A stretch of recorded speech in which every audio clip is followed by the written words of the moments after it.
Well, good afternoon, everyone, and hope you're having a great start to your day.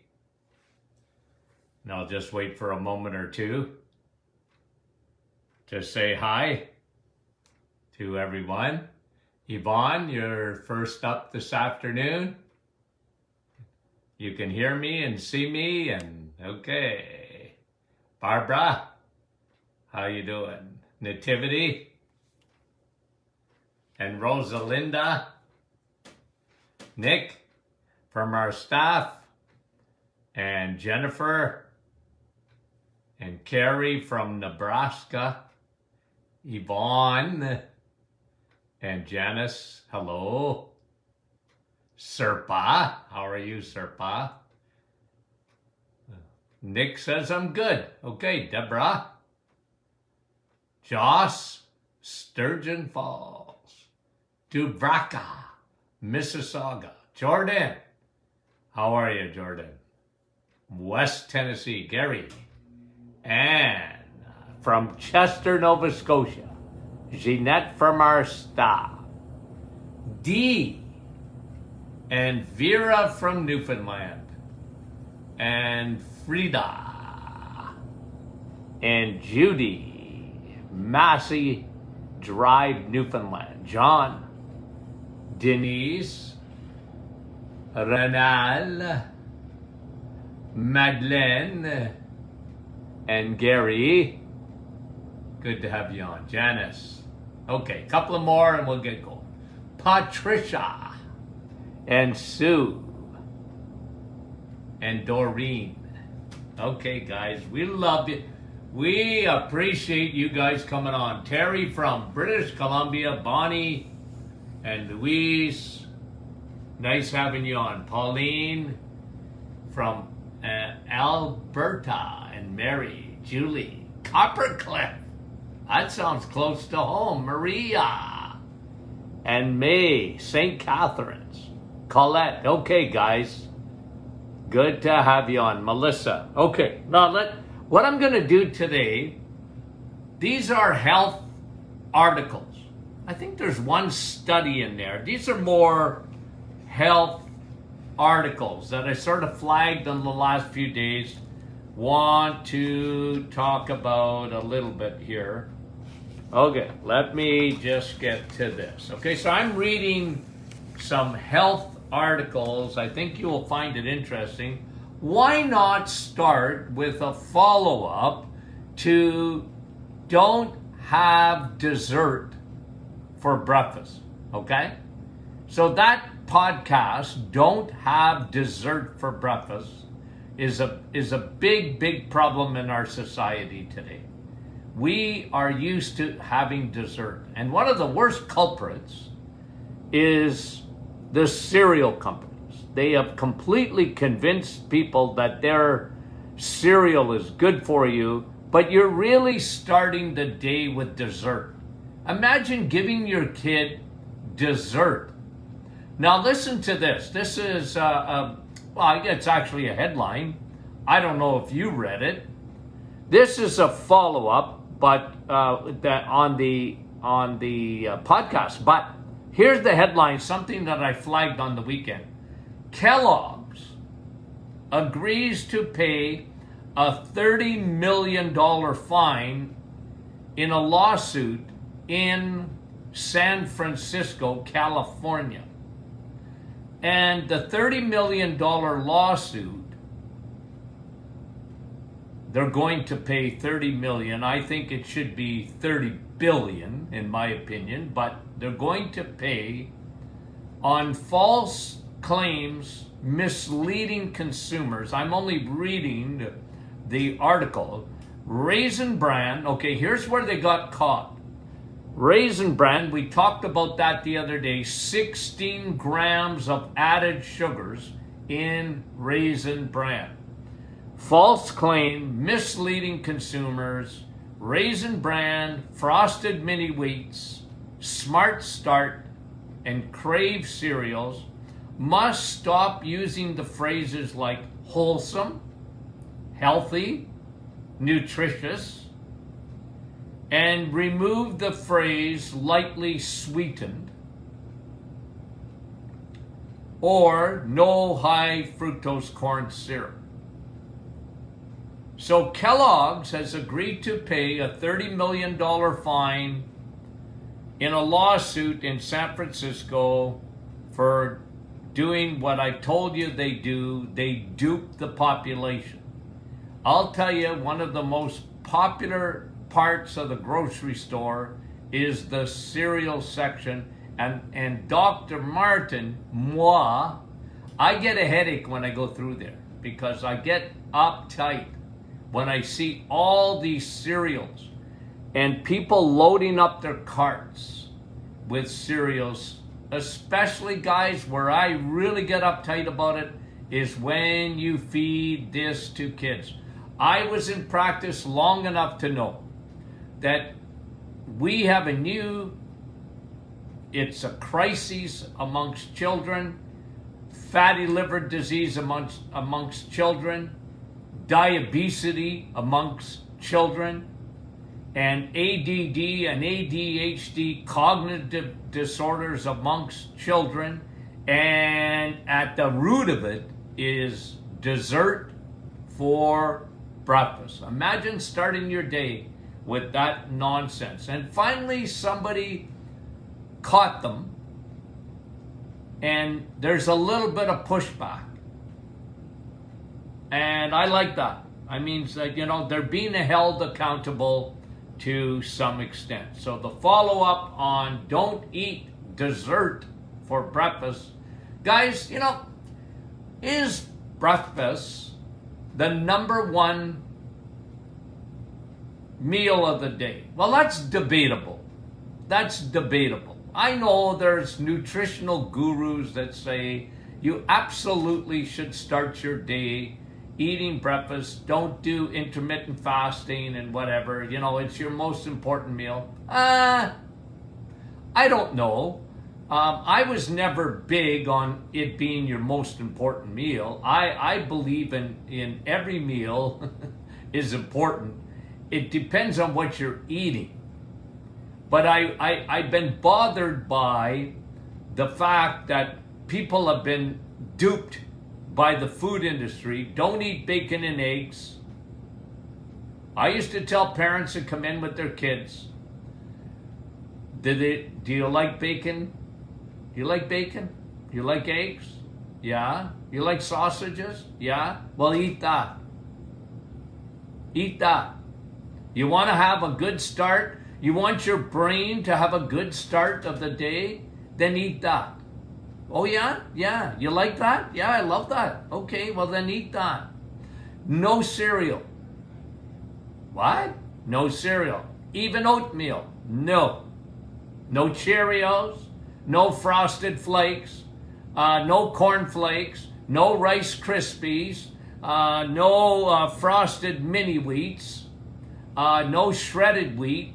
Don't eat that stuff because you're starting your day with sugar and your brain is going to crash, young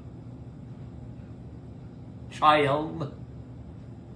Your brain is going to crash and you are going to start bouncing off walls.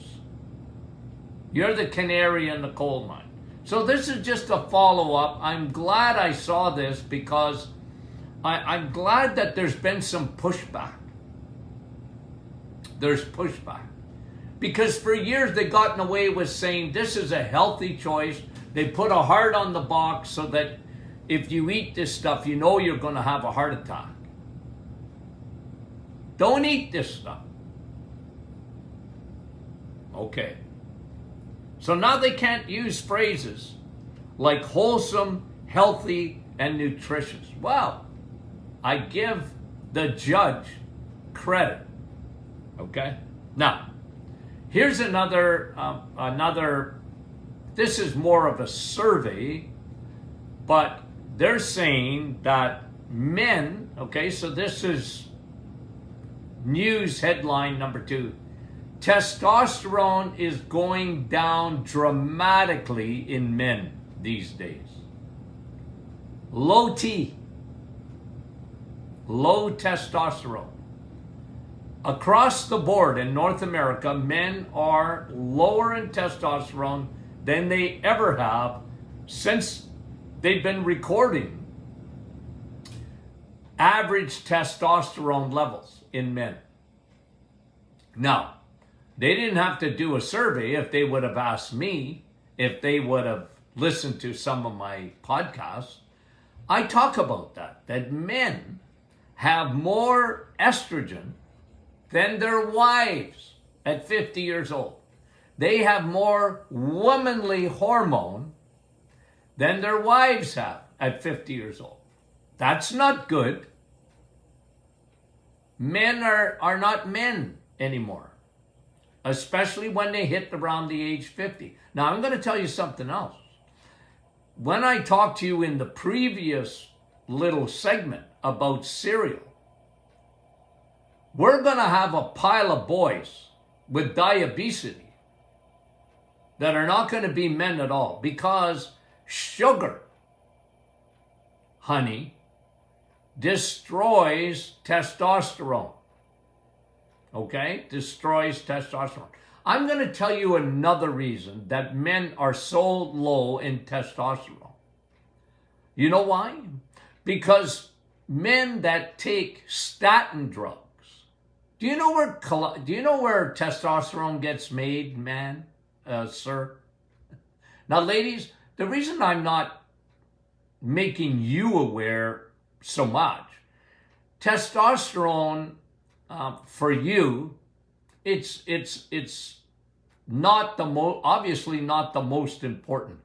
A woman, when it comes to their hormones, and people, women every once in a while, they send me blood work and they go, Doc, would you comment on my testosterone levels? I don't care. The only reason that you would have high testosterone is if your estrogen takes off. Yeah. So women that have acne, women that have, hairs under their chinny chin, and they get that because their estrogen is taken off, and that elevates their testosterone.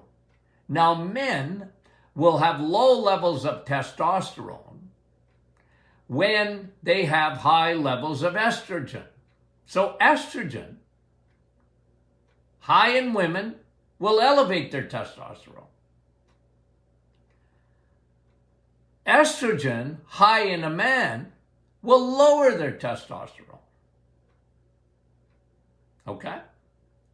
And men, by and large at 50, in this day and age, have a big problem because their testosterone is sinking like the Titanic.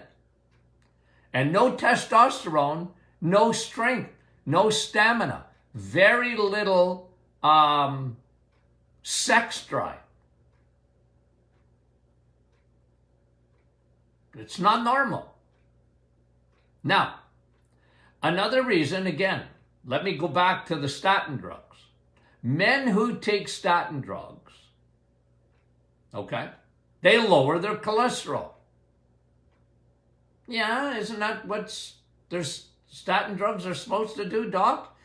Well, that's what they are made for, but that's not good, because when you lower your cholesterol, can I just mention something? Do you know where testosterone is made? It's made in your mitochondria, mostly for men. Okay, what is mitochondria? Well, your battery packs for your cells. And men make testosterone there with cholesterol. So when you lower your cholesterol, you're lowering your testosterone, sir. Not good. Not good. But when medicine insists on lowering testosterone, they're looking for love in all the wrong places. It's not the right thing to do. Why in the world do you want to lower your cholesterol? You don't want to lower your cholesterol. You want to raise your cholesterol. You want to lower your triglycerides. And when your triglycerides are high, you're going to have low levels of testosterone. what happens in the liver, what happens in the mitochondria are really important for men. Now, let me give you, look, this is not in the article. I'm just giving you some background of the headline. Headline is, testosterone levels in men has plummeted. That's the word used. Testosterone levels in men have plummeted. I'm telling you why. The article didn't say why. I'm telling you why. Statin drugs, sugar, too much estrogen,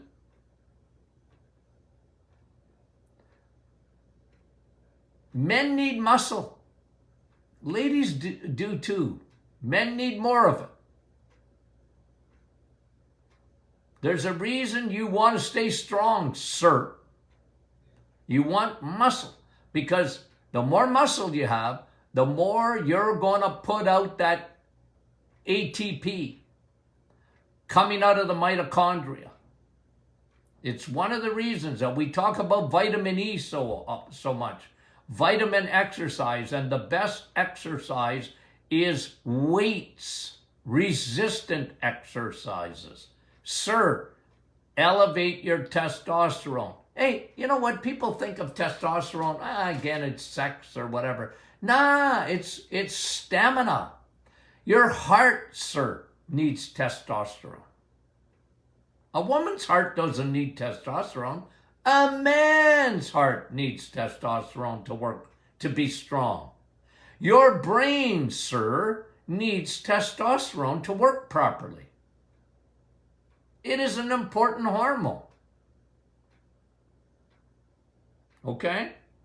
You know another reason that you're going to have low testosterone? Your diet, statin drugs, lack of exercise, low levels of vitamin D. Vitamin D is really important, that and cholesterol, to increase your testosterone. Vitamin D, we talk about it all the time. Viderma. Very, very important. Okay? Very important, men, for your overall health. Don't have a fatty liver. How do you get fatty liver? Sugar. Crappy carbs. The liver is full. You're going to lower your T, testosterone. Okay? So there's just, I saw that headline and I say, I'm going to pontificate a little bit on it. Here is an interesting article that I'll comment on for a few minutes here. What used to be rare 100 years ago in terms of diseases? This is interesting if you look at the history of mankind and you look at diseases that were quite rare 100 years ago, okay? Now, not infections, okay? Not viruses, not bacteria. They weren't rare. That's been around since man has been around. But these things are rare. One, heart disease. Do you know that? 100 years ago, it was quite rare. Not that nobody ever had a heart problem. Of course there was. But it wasn't a catastrophe like it is today, where we have heart disease as the #1 killer still in North America. We have made, to be honest, let's be honest about it, we're not very good with heart disease. We're just not. We're just not. And again, it's because we're going down the wrong road. We're looking at, we got to give you medication when it comes to your heart. From high blood pressure and high cholesterol, Guys, it's looking for love in the wrong places. High blood pressure is a symptom. It's not the cause of anything. It's a symptom of something. Usually, 9 out of 10 times, people don't eat right. When you eat a lot of sugar, you put a lot of stress on your kidney, and then your body, there's vasoconstriction that occurs, and your blood vessels are in trouble and you have resistance. Now, the other thing is triglycerides. Again, fat balls floating through your blood vessels. Everybody should know this, but it's not, doctors don't even know it. And I'll tell you another one is dehydration, water. Water is a big issue with high blood pressure, but heart disease was rare 100 years ago. It really was. Cancer was rare. Again, was there cancer? Yes, there was cancer, but it was rare.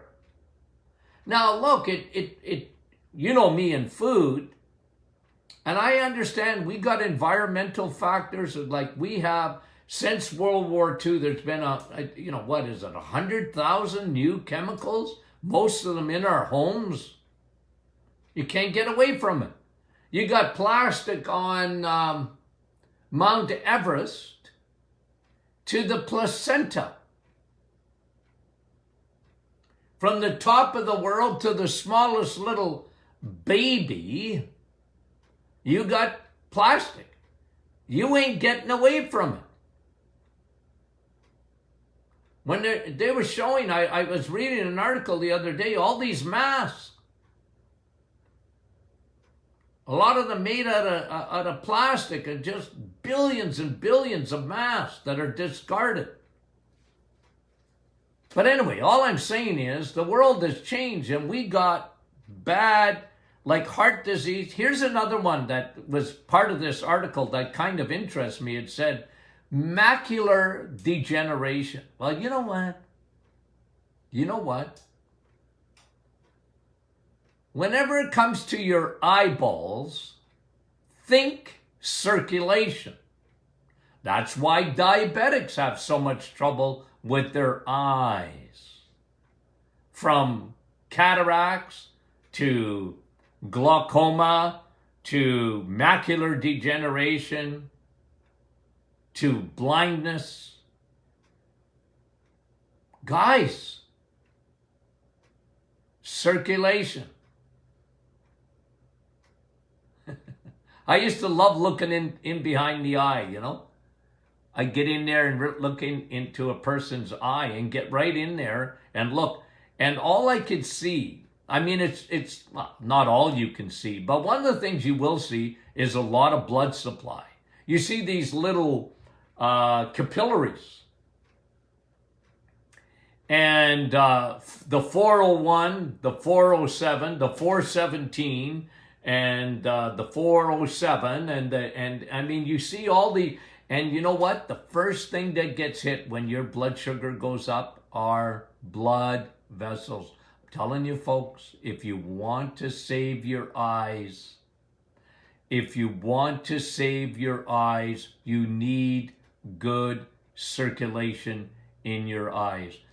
Diabetics, pre-diabetics, high insulin resistance, and all those things are your eyes' enemies. Cataracts.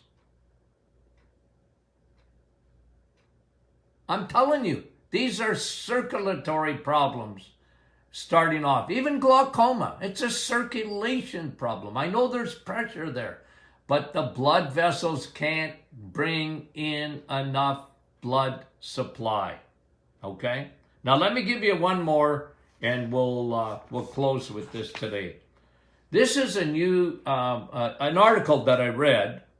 It's a scientific report, and there seems to be some implication with Alzheimer's and bacteria. Now let me read it to you, then we'll talk about it. Bacteria traveling from the nose to the brain could be implicated in Alzheimer's. Okay? So that's the story. Bacteria traveling from your nose to your brain could be implicated in Alzheimer's. Now, I want you to think of two things. Okay? So it's a little bit of a test. Ask questions. Okay? A good teacher is going to ask questions to make sure you're thinking. Okay? Now listen. I want you to think about two things. If this is true, bacteria traveling from the nose to the brain could be implicated in Alzheimer's. Do I believe that? It may be a factor. I'm not saying it's not a factor, but you know what? I tell you, I'm betting on diet much more, because they were calling Alzheimer's, remember, type 3 diabetes. You want to destroy your brain, be a bad eater. Okay, that's numero uno. And it's not genetics. Oh, my dad had Alzheimer's. That doesn't mean you're getting it. You can override bad genetics with a good diet. Now, but let's talk about this for a second. I want to see, for those folks especially who watch me all the time, okay? Two important factors that would prevent a bacteria in your nose traveling to the brain, especially the hippocampus, the memory center of the brain. What two things will help to prevent that from happening? Okay, so I'm waiting to see two things, okay? Now, all answers are good, so don't be shy. Put up a little answer here. Corey, I love you. Corey said vitamin D and vitamin A. Now, wait a minute. Who said probiotic? I got to just read the name here. Elaine, you're absolutely right. Mary, omega-3 in the brain. Yep. You guys are smarter than the average bear. Probiotics. Kelly, Donna, vitamin C and D. Do you mean coffee, Donna, when you say vitamin C? Shirley, okay.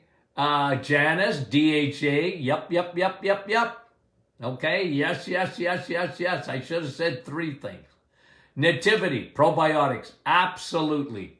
Melika, probiotics, you got it, okay? And Lisa, Mary, oil of oregano. You know what, Mary? I got to give you credit there. Yes. Denise, D and DHA, Susan, probiotic. You guys, I'm telling you, you know more about nutrition than almost everybody that I know. I mean it. Maria, Donna, Navital. Yeah, crosses the blood-brain barrier. I love that. Okay, Navital. And let me just see. I'm going to look at a couple of more, and then we'll close this up. But okay, Vera is watching, but I don't know if you're giving me an answer. Okay. Now let me diet, Barbara. Absolutely diet. Absolutely, Janice. Our brain formula. I like that. Okay. Joanne, probiotic and vitamin D. Sharon, probiotics, oil of oregano. You guys are so smart.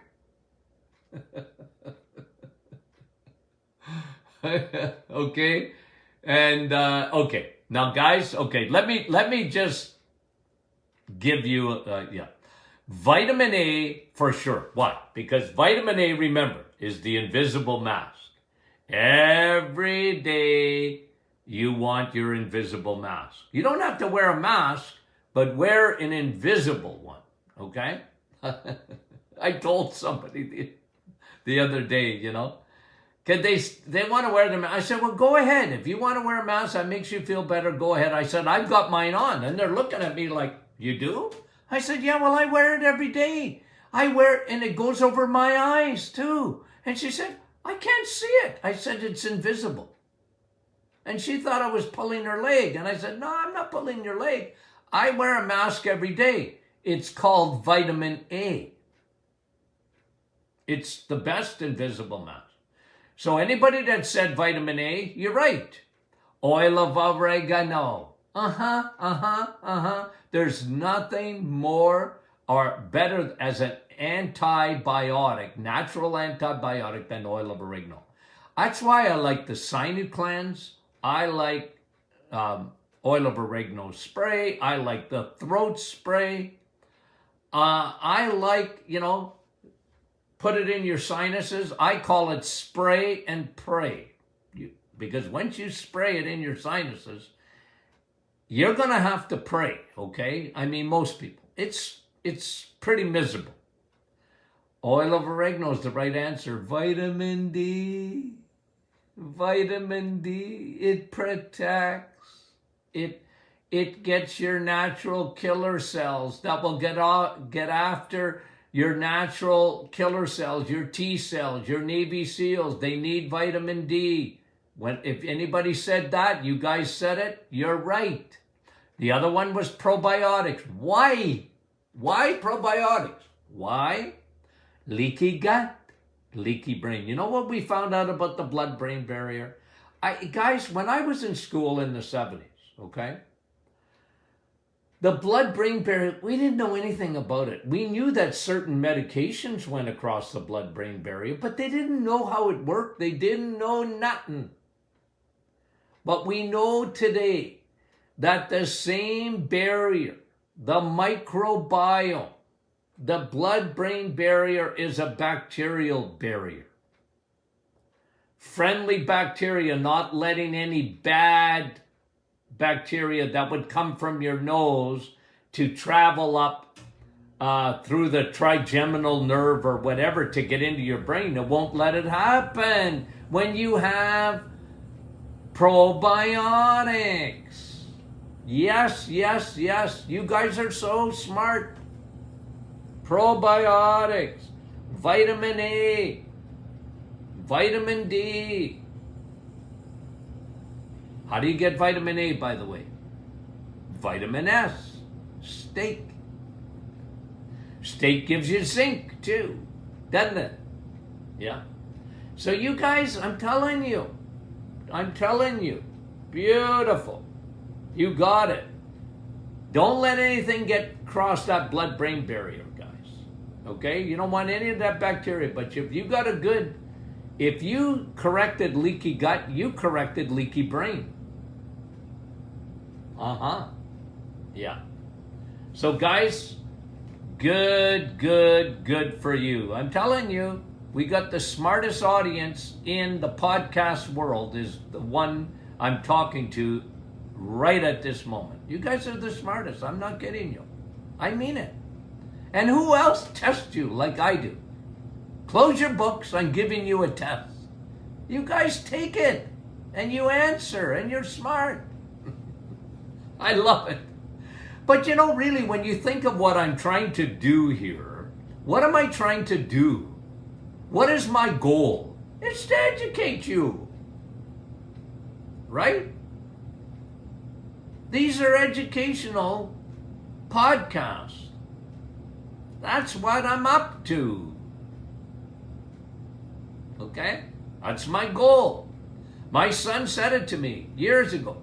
Dad, I'm going to take you out of private practice and we're going to get you in front of thousands, if not millions of people a year. About 50,000 to 60,000 people a week. You said, Dad, you can't do that in your private practice. Go out and teach. Okay, son. He's my boss. I have to listen to him. I got two bosses. My wife, I learned that 49 years ago, and my son. I have to listen, okay? Guys, we love you dearly. and we'll talk to you soon, okay?